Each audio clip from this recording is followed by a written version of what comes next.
Yep. We'll call the Finance Committee of the Brunswick-Glynn Joint Water and Sewer Commission on Wednesday, September 20th to order. Any public comment today? All right, we have the minutes in front of you from the August 16th meeting. I'll make a motion to approve the minutes as presented. Second. Have a motion and a second. Any discussion? Okay, I was actually absent from this meeting, so I'm going to abstain from voting on the minutes, but all those in favor? All right, motion carries 2-0. Mr. Burrs, contract award for Canal Road Production Facility. Yes, sir. This could receive considerable discussion at the Facilities Committee earlier this afternoon. Based off a recommendation from the Facilities Committee, I would like to ask for y'all to defer this until the October Finance Committee meeting. We would need a motion to defer. I'll make a motion to defer this item until the October meeting. Second. All right, any further discussion? All those in favor? Motion carries 3-0.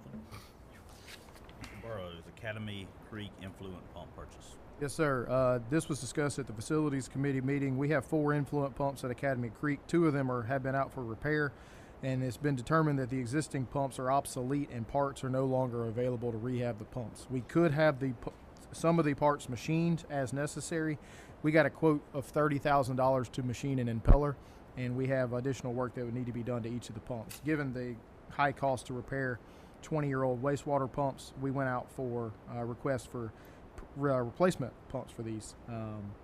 We got 3 quotes, one from Grundfos, one from KSB, and one from Flight. All of these are lower horsepower than our existing pumps, so that's good. They're more efficient, and we can also utilize the existing VFD systems that we have in place. My recommendation, Flight makes what I consider to be the best pump in the industry. This is the most critical piece of equipment at a wastewater plant. My recommendation is we buy 2 pumps from Xylem Water Solutions for $161,972.40. As I mentioned at the Facilities Committee meeting, this is an unbudgeted capital replacement item, but in next year's budget, I would likely be asking for 2 additional pumps to replace the 2 existing pumps in the hole at this time. All right, I'll move that the Finance Committee recommend that the full commission approve the purchase of 2 new Flight influent pumps for Academy Creek from Xylem Water Solutions, USA, in the amount of $161,972.40. I'll second that motion. Any questions? I had one, Mr. Burroughs, I thought about since our facilities earlier. So there's 3 of these total, you said? There's 4 total. 4 of these exact ones total. Okay, I was thinking 3 and 1. Relatively low dollar amount. I mean, on the grand scheme of things, are they doing the installation, or are we doing the installation? We'll be doing installation. They'll do startup as part of it, so they'll come in and make sure everything's functioning properly, it's hooked up correctly, but we have to do the installation. And the installation will require us to rent a crane and an operator, but we have a standard procedure for that. So along those lines, relatively small, dollar figure. I heard you earlier. You said this, you're going to bring this up in the very next budget cycle, which is relatively shortly. I would assume there's some economies of scale on the freight, certainly some economies of scale on the crane. The startup is probably more of a fixed cost for them coming on site. I mean, is there an advantage to just having them all 4 be the same vintage and just doing all 4 of them? Or? Certainly could do that. We received, I think, a 5 or 10% reduction for buying 2 instead of 1. So to that end, it could potentially. That was just simply to spread out the cost in our budgets. I mean, we're approving multi-million-dollar things that are right. that are growth. I mean, we've got infrastructure that we know we're going to have to replace, and if you're saying no, that's not what you're considering, then I'll certainly drop it. I'll just ask the question. Well, I would say that I'm not sure that the savings are going to be substantial by doing that, and it may make more sense just to spread the cost over 2 budget cycles instead of 1. The 2 pumps that are running now they're running end well. Of life. They're running well. One of them had a motor issue, and we could rewind the motor, and it's running well with not having impeller issues or any sort of seal issues on that.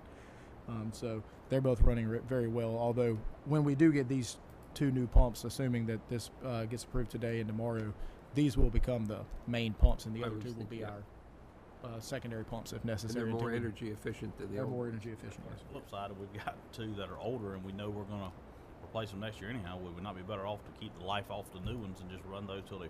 We could do essentially a run to failure until run to fail. And then we could do that. Absolutely. Time off the new pumps. It's always that question of, do we want to overuse the new pump while it's still under warranty and make sure that if it's going to have problems, we get off the full goodie out of the warranty. But, I mean, to your point, they're best in the industry. I noticed one of them had a 7-year warranty. I assume this one's got even a better warranty. So The warranty is fairly standard on these pumps. I don't think this has necessarily a better warranty. It was just, their track record that we've had with these pumps. We've had pumps in, larger pumps than this. So since we have 4 of them and the head conditions differ, we have larger pumps than this out in the system at 4006 right there in front of the college on Altama. We've got 185 horsepower flight pumps in there that the only work we've done to them in the past 7 years is change the oil. I mean, that's highly reliable pumps. What we're looking for. any further discussion? All in favor? Motion passes 3-0.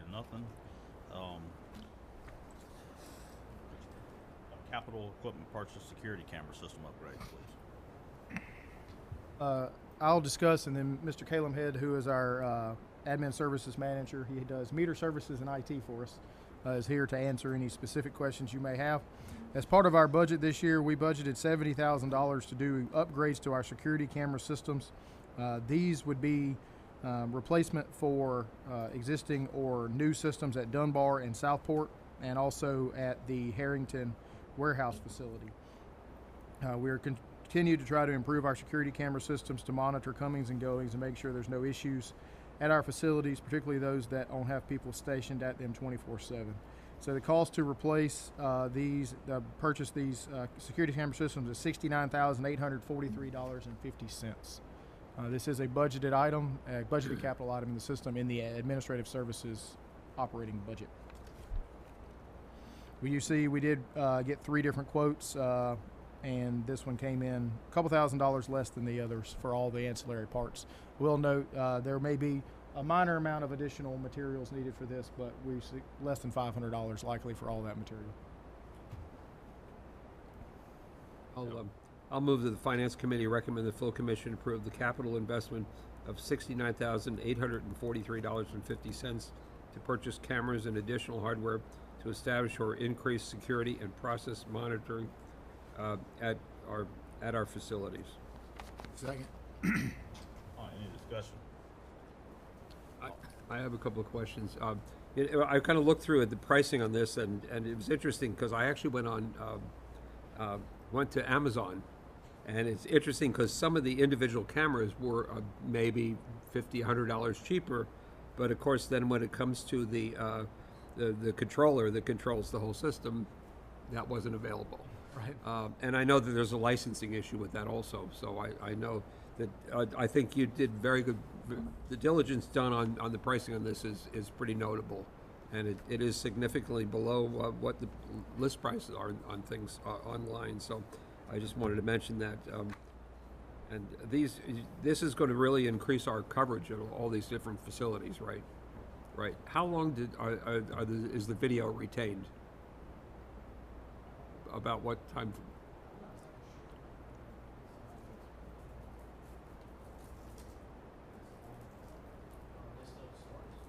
Okay. Yeah, I think the only time we've ever deleted backups is once we've run out of storage, and we'll start deleting the oldest backups when we run out of storage. Right, which is standard procedure, right, yeah. Yeah. This building has had cameras installed for a while, and unfortunately we've had to use them a couple of times, but we're trying to increase our camera coverage at our outlying facilities for safety and security purposes. Does this help us with like work comp rates and things like that, or more on the liability side? It'd probably help us on the liability side a little bit. I don't know about workers' comp.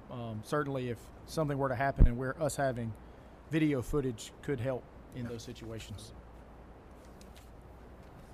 We have had officers a few times since I've been here have to come in and ask to review the video for certain instances. Funny you say that, and thank you for that comment. I did the same thing, and the same assessment. I looked online. Oh, you did? Okay. I looked online on just regular places, and Yeah. same conclusions. Yeah. Any other comments? No, sir. All those in favor? Motion passes 3-0. We commend the staff for moving forward with this. I think it's a very positive thing. Caleb. Thank you. Wilson, the Happy financials. birthday. Yeah, happy Oh. birthday. Happy birthday, yeah. Do you want us to sing? Yeah. Good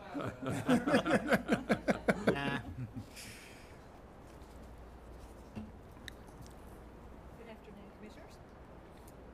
We have before us the financial statements as of August the 31st, 2023. Before we get into the balance sheet, just an update on the audit is going well. We should have the audit report before you in our August 18th and 19th meetings. October. You're gonna make the August Not meeting. August, no, I don't think we're, I think we're,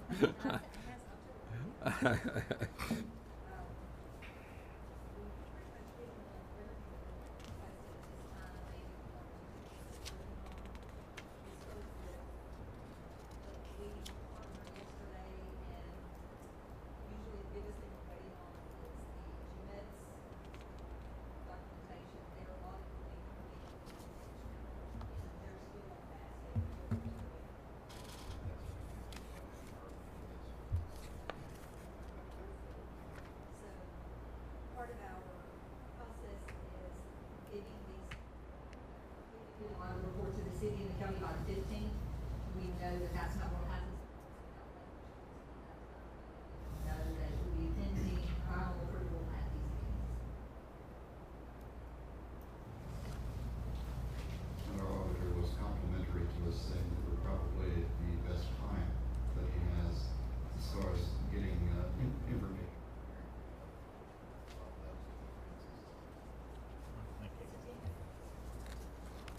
It's a pretty straightforward process. I don't get involved at all, so it's really simple. So, balance sheet, page 1. We have our accounts receivable balance is a little over $2 million. I will break that down for you a little bit. Customer receivable is 1.7. We have had a GG receivable on the drinking water. We received that this month, so that has been worked out to $310,000. We're waiting on that from June 30th. The tower rentals is 223. That will continue to grow into the end of the year when we get the annual check from the tower rentals in January. That's what makes up the little over $2 million. Interest receivable, we're at $301,000. That is from the investments on the interest that we expected to receive in the next 6 months. So we will reverse out half of that in September and the other half in December. So you will see that shrink by half next month. Our prepaid is $521,000. $400,000 of that is unexpired insurance. And the other 122 is our prepaid expenses for licenses, that type of stuff, and we expense it out on a monthly allotment. Our total current assets, a little under $12 million. Trustee held funds, a little over $11 million. $17,800 of that is interest income from the debt service that we have. Thank you, James. We have reached out to US Bank and our contact there. He is going to check into having that $17,000 applied to the next debt interest, debt expense payment, and we'll close out that account. So as when we did the bond issuance, we had the first 2 years that have been a debt service account. So we'll see that close and moved over, either applied against or moved into the bond sinking fund, depending on what the rules allow. Construction in progress, a little over $28 million. At the bottom for our current total liabilities, we're at 8.8. I will mention there that there are 275,000 that's in long term that should have been moved into short term. That correction has been made. On the long term, for capital leases is 1.4. The MATCOMs that we purchased on the lease was $1,448,892, and that was the first payment we made last month. That was that portion that should have been in short term. The other $21,800 is the pumps that we purchased like 5 years ago. Longer than that, because he purchased it before I got here. Well, that last payment will be made in February, so we'll be, at that time, be complete with this loan. On to page 2, questions on these? Yeah, the inventory, I noticed this up, is that because the value of the inventory's up, or are we holding that much more? I'll let Ms. Crosby answer that question as she manages our inventory. Okay, so we have taken a transfer from the meter project of some larger meters and some extra inventory of theirs, because of supply chain issues and stuff, and they are getting near the end. They're starting to see there's going to be some leftover from what they originally forecasted. So it makes sense for us to just go ahead and take that inventory on for us to have, so that we don't have to, when we need it in the future, buy it at that higher price. But to your point, it's both. Some of it is like the meter project's getting more, That, and then. but a lot of it is, you know, if things are 20%, 30% more expensive when you record the value, it's just higher. We do what we are recording right now. Yes. And so the brass, anything, the brass components of the meters, all that's went up over the past year and a half tremendously. Some of those individual, it's almost the more complex the fittings are, the curb stops and stuff, the more, the costs went up, but some of those have been almost 30%. It seems like, in my memory, it's always good on what's recent and what's not. It seems like fairly recently we went through and did a inventory reduction of some items that we determined were obsolete. Did we took that off permanently? Okay. So it's really even higher inventory now because we took some items off permanently and, okay. Just asking. Yes, sir. We, Ms. Crosby goes through a process every few months to try to see what we might can get rid of to reduce what we're holding, and it's just the value of things has went up so much.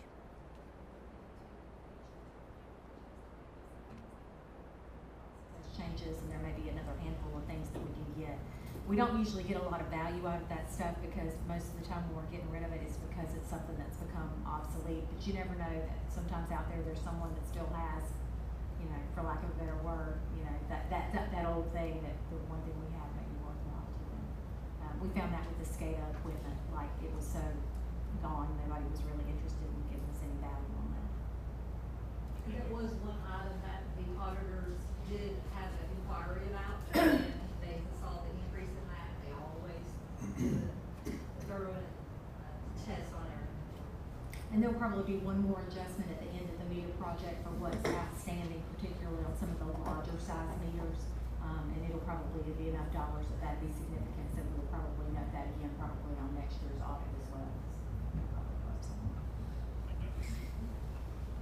Page 2, customer deposits payable, still hanging around that 2.8. It usually fluctuates between the 2.6, 2.8, 2.8, and we are still refunding those residential deposits as our customers meet that criteria.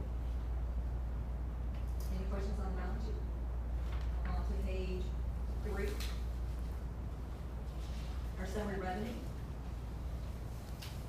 I do have on the left side the percentages that used for the sewer, water, debt, and administrative.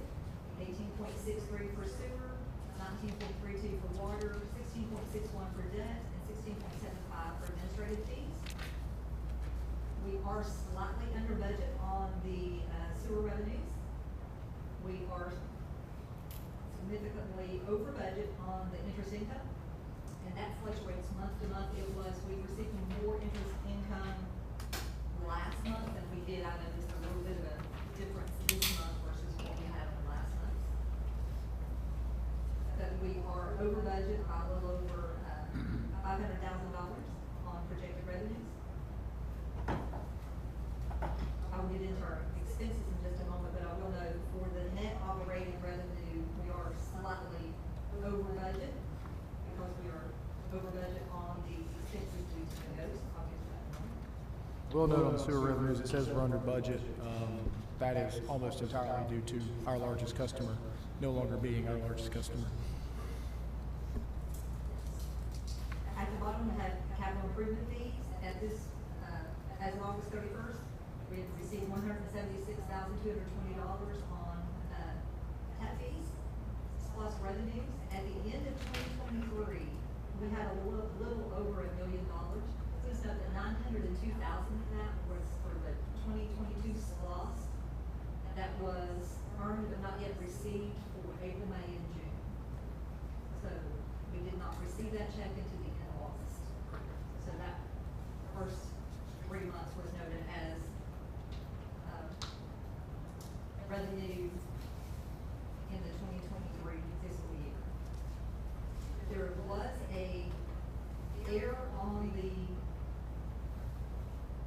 net debt to principal. So I do have the debt revenue before capital fees on page 3, says 318,000. That is actually, we're over by $180,000. The debt principal should have been $311,000 for budget. $311,000 for expenses. What happened was the total for the year, $597,630, was all front-loaded into July on the budget. So we are working with our software company, Harris Computer, and the incentive them on Friday morning to allocate that to all 12 months as it should have. Which is just clicking the button. Any questions on The revenue? Is that the same thing as on capital fees? We don't budget capital fees. We don't budget at all, they're 100%. 100% addition. And those funds are transferred into the CIF reserve account at the end of the month. On to page 4. We have our expense report. As mentioned earlier, operating expenses, we are over budget by $617,973. Our PO total for open POs is almost 1.3 million. And I had some purchase orders here, so I just wanted to give a little bit of a explanation on our purchase orders. So when a staff member needs to purchase an item, normally, requisition is put in the system, it is approved by the supervisor and converted over to a purchase order. So these items may be for capital expenses, they may be a blanket PO for the year for landscaping, chemicals, or just a regular maintenance. And that, it stays in the open PO column until the point that the invoice is received and posted to the GL. At that time, it will reverse the PO encumbrance and enter it as an accounts payable number. So the yearly PO, the yearly one would be, like for chemicals, it would be what our anticipated expenses are for the entire year. yes. So that would come in as a number for the total. Yes. But each month as we get invoiced for the chemicals we use, We receive against that PO. it'll be reduced, okay. I want, that seems a little obscure to people that don't understand how government functions or things like that. Or, and so I want to be sure that, that people understand that we do this for efficiency. Right, and it gives us a good tracking record to go back Right. in prior years Right. to see what we spent. Right. And of course, the loaded question is this required under the GASB standards to do it this way? Our purchasing policy says Oh, wait, no, I see what's different. Over $250 on one penny should be entered as a requisition. and our auditors do that. Okay, right, so, So there's a whole lot there on the purchasing policy as how many quotes were written, bid, all of that. right. Yeah, and I always think that, the public deserves to understand what kind of processes we use to ensure that things are done correctly. One thing Ms. Wilson didn't mention, the supervisors approve it. If it's over $5,000, then either myself or Ms. Roberts has to approve that purchase order. Right, yeah, there's thresholds on everything like that, right, yeah. Then it has to come to these gentlemen. Yeah, I just went through, looked at our total for August, and I just pulled two random ones out of August. This group that we had here, over $270,000 was for operational repairs on infrastructure, like at Academy Creek, that type of stuff. We had $162,000 in capital purchases, vehicles, lead detection, $289 in chemicals for sulfur dioxide, oxygen, that type. Chlorine, phosphate, all that stuff. right, yeah. So our Superintendents kind of have an idea based on past history of what we could use and what they budgeted. They budgeted that budget amount and it's against that. Standby generator agreement, that was $116,000. And again, each month we'll receive an invoice and we'll draw against that. And our landscape maintenance, when that contract goes, is approved by the commission, then Ms. Crosby will do, her department will do a purchase order and we draw against it each month. And that was 164. So just this group is over $1 million a year. Right, because when you look at the budget here, it looks like we're way over budget on a lot of things, but the fact is we really just have allocated that money for future use during the 12-month period. Right, and what that does on a purchase order encumbrance is it sets it aside from the actual budget item. So if one line item's budget was 500,000 and this purchase order was 400,000, then it covers the 400,000 and only leaves them 100,000 in your budget for future spending. Thank you, I completely appreciate your explanation. Glad to do that anytime. Why our budget says budget amendment instead of a budget? That's the way the system, when we do the budget within our software and we approve it, it's just listed as budget amended. Whoever set up the software originally, that's the terminology they use.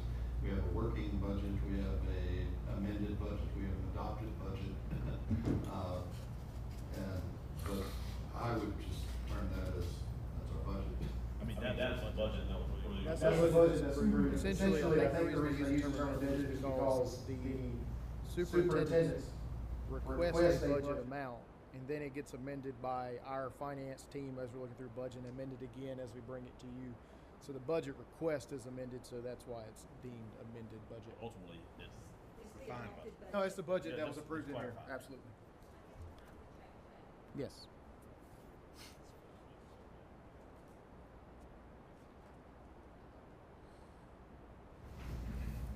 On to page I have one more 5. question. Oh, sure. The SPOS revenues, can you explain how we're recognizing those again? Is that a cash transaction?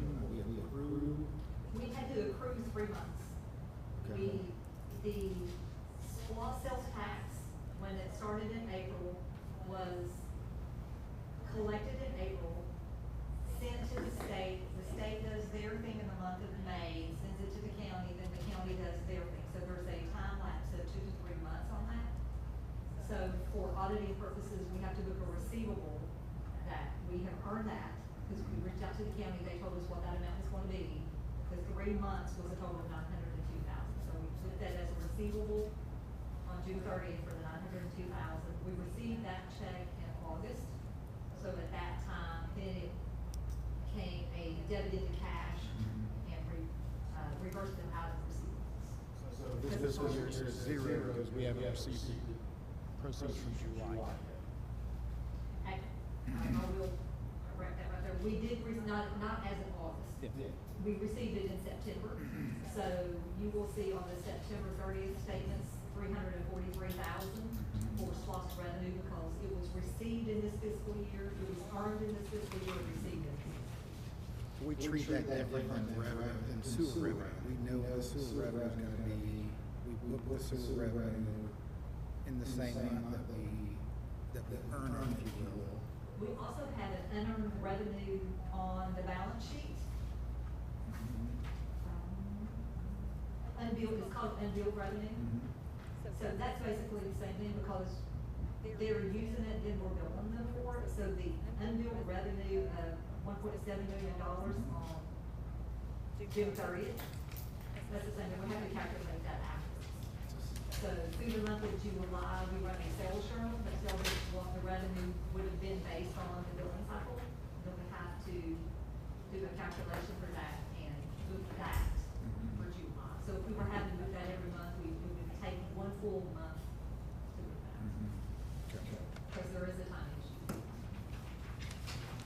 Lots of amounts will vary from month to month, is that correct? Yes. Yeah, based on whatever, or the sales tax revenue. Thank you. We're hoping August might be a little higher with school sales, back to school. Okay, we don't mind higher. Page 5. Supplemental schedule of cash balances. Our deposit revenue account, or the revenue deposit 4.2. This does include that $902,000. We received the funds at the end of August. So they, all, I won't say all, but 99.9% of all our funds go into the revenue account. Then we disperse them check at the end of the month, and in September, that 902,000 was moved over into the SPOS account. So in September statement, you'll see SPOS cash account increased by 902, plus the check we already received for July. That was 343,000. The group insurance, 57,000. As mentioned earlier, with the self-funded insurance, they wanted that minimum balance to increase from 29,000 to 50,000. So that's the reason we have a higher amount in that cash account. Air bond trustee reserves is a little over 11 million.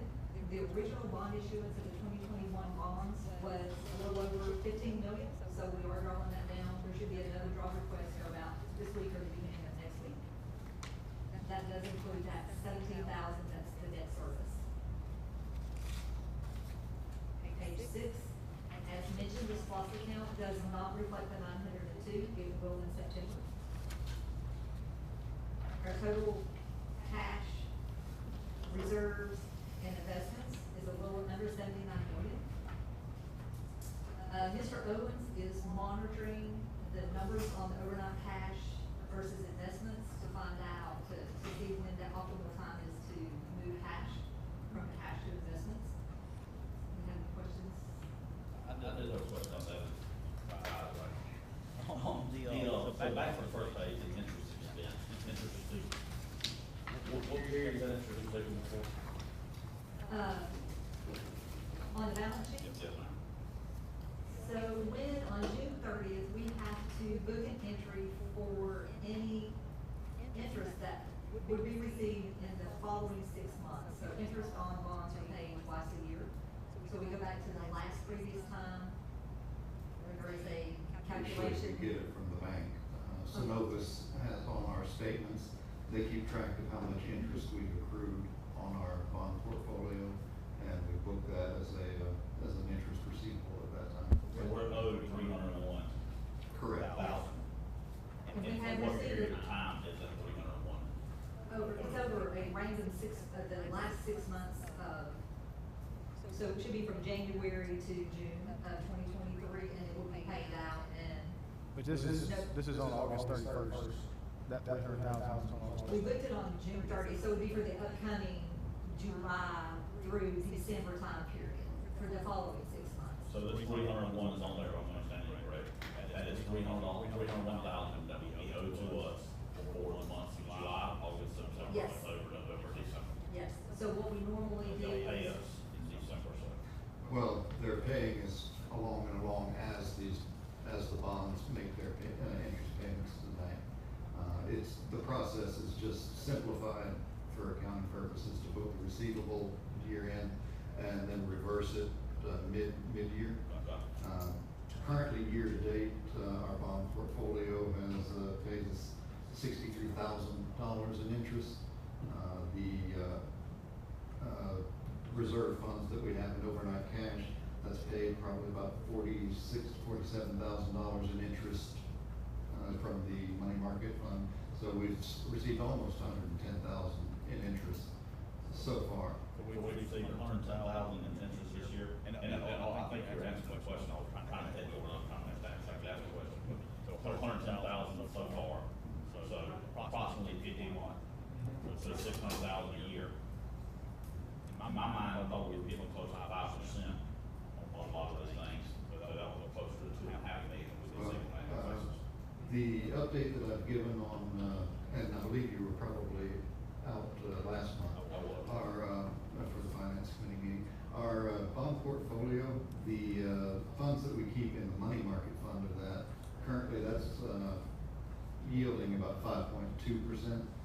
We still have bonds or money in long-term bonds that if we were to sell, we would sell those at a significant loss, thus would continue to hold those to maturity. Those are yielding just a hair under 3% at 2.93, which is giving our total bond investment portfolio currently a yield of about 3.2%. That yield has been increasing roughly 5 basis points a month over the last 4 or 5 months as we've been making various moves. We have invested in a few new bonds lately that are yielding 5% or better, and we've also had the benefit of those bonds being purchased at a premium, not a premium, sorry, a discount. So there's definitely a lot of moving pieces to it.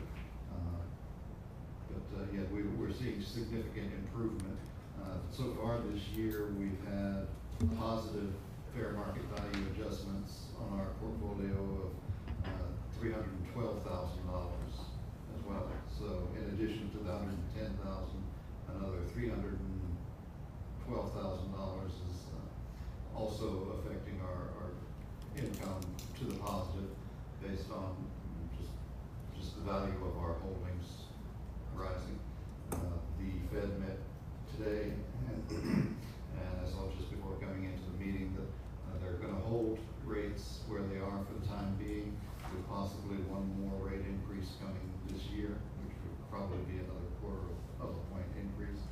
But so far, the bond market has been quite favorable for us this fiscal year, and I think it will continue that way at least through the end of the calendar year. And we currently, we monitor this quite frequently. I think we've already done a bulk order work, but could you dust off or fine tune, whatever you want to call it, the kind of analysis you did that time that showed every bond we have and what the and maybe just put it as part of the packet, and maybe once a quarter do a presentation on it. Just have it as part of the packet, as a standing item, but then you not necessarily review, but then maybe once a quarter, y'all be interested in doing a dive into it and see what our investments look like. I mean, ultimately we've got $79 million in cash, in round numbers. That's something I believe we ought to be looking at as a finance committee pretty regularly. Such a big, that project that we just talked about deferring earlier. I mean, that could almost be paid for with our interest. Well, if you look at our interest on the revenue statement, our interest for the first 2 months is $508,000. That's the interest received and the fair market adjustment. So, I mean just more like a spreadsheet that just says, bond 1 is a 6-month, treasury bond that we bought on March 1st. It expires March 15th. Here's current rate.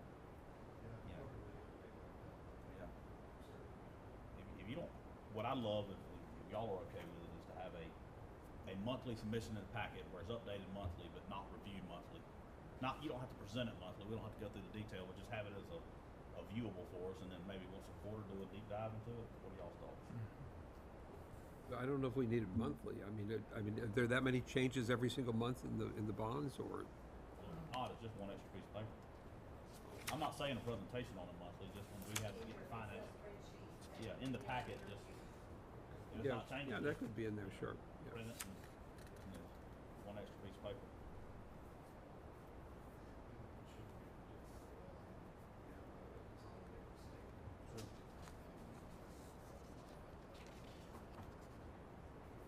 Yeah, that'd be great. I'd just be curious to see what we got, how much, what is the interest rate, when it expires, what the rate is, and then before we could have discussion about it. Sorry to get off track. Then on the interest receivable, if the last interest was paid in March, then it would be paid in September. If it was paid in June, it would pay in December.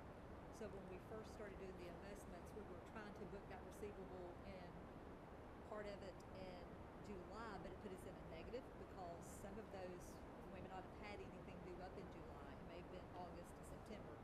So we chose to just every 3 months in September reverse half of that out because we should have received it, and then by December reverse the other out, plus it does cover an assessment period. Any more questions on cash? Page 7, project report. Project 2014 has been completed. So when the audit is complete, then we can start doing some entries again on our fixed asset register. We will capitalize that project and move it to the bottom of the sheet. So 2-3 years ago, the auditors asked for some information after we had already started doing fixed assets, capitalizing some projects, and it made it hard to pull the information off the fixed asset register because it included the accumulated depreciation for the current years, the current months. So we few entries there are until the audit's complete, and then we'll go back and take additional ones. The expenses as of August 31st that have been captured at that point, please remember there's a timing issue there for the pay apps, was $1,263,474 for a total construction in progress total of $28,480,000. Page 8. I just highlighted the funding source for that $1.2 million. A little over $200,000 is from the R&R. A little less than $70,000 is from the CIS reserves. $339,500 was cheaper projects, and a little less than $650,000 was law projects. Any questions? What are we doing on the health insurance? Are we moving along okay on that? So far this year is doing well. Obviously, it's a little early in the year to make any predictions, but it's doing well the first 2 months of the year. All right.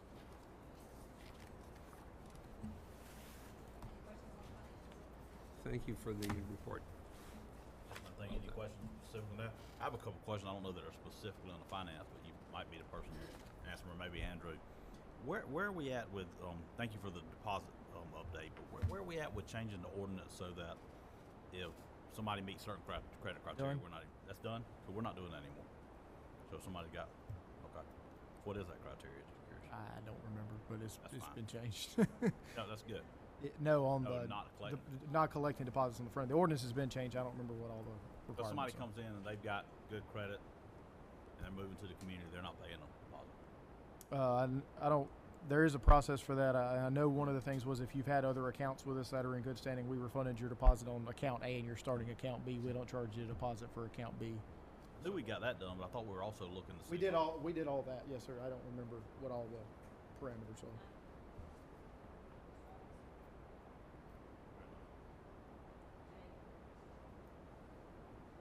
The other question I have: what other outstanding ordinance changes are we waiting from the city and the county or whatever? Is there any- None that we have approved, no, sir. Obviously, the county's going through their ordinance revision, not for financial stuff, but for their subdivision regulations and ordinance and things like that. We have suggested some edits to that, but nothing that we've asked the city or the county. everything that we've approved here as a recommendation to them has been approved and is in service. Are there any ordinances that are outstanding that we need to be talking about? Like I said, the ones that we've talked with the county about are more to do with the development review side of things. And we've talked to the county about that as part of their ordinance revisions. And then if the county adopts them, then of course we'll try to get the city to adopt the same one so that we have one set of ordinances that we work from. But that's a little more of a political discussion. Thank you. Anything else for the good of the Lord today? Any other questions or discussion points from any of the commissioners? Andrew, anything for you? Have a motion to I'll make a motion to adjourn. Second? all in favor? We're adjourned. Adjourn.